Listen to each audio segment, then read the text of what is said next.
MotorWeek is made possible by Auto Value and Bumper to Bumper and TireRack.com.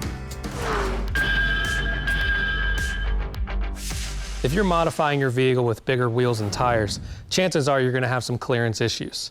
Now, the old school way was to shove a baseball bat in the fender well and roll it back and forth until you got clearance. Well, good thing is that the aftermarket world has evolved a lot since then. Now there's companies making tools like this. This is a universal fender roller. And what this allows you to do is bolt this flange against the hub of the wheel, and then you can use this wheel here and gradually massage that fender lip back. So this is a really cool build that we did in the past. It's all hot rod.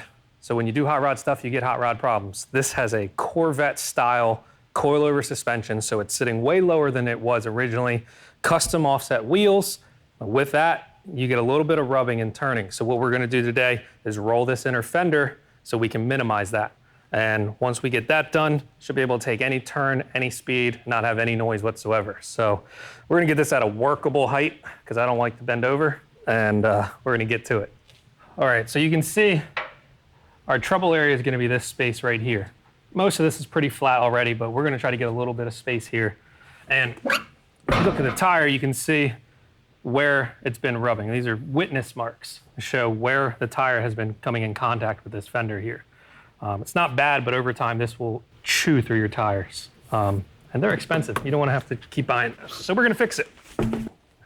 All right, so the problem area right here, we got a little bit of space behind here, and we're going to try to just massage that back, give us the clearance we need. This is meant to work on a complete radius. So what we're doing is just putting it in the corner, getting a lot of pressure on it, and slowly rolling this back, and you'll see the wheel will start walking, and that's going to just slowly massage that area back. And we're gonna start adding some heat here so that we make sure we keep this nice and soft.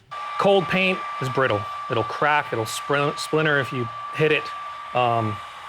This heat gun is going to heat up all those molecules and just soften them, let them lay down so they're a little more pliable and we can bend them instead of stretch them or crack them. Yeah, I think that's really good. Yep, and we did that all thanks to an inexpensive little tool like this. So if you have any questions or comments, hit us up right here at MotorWeek.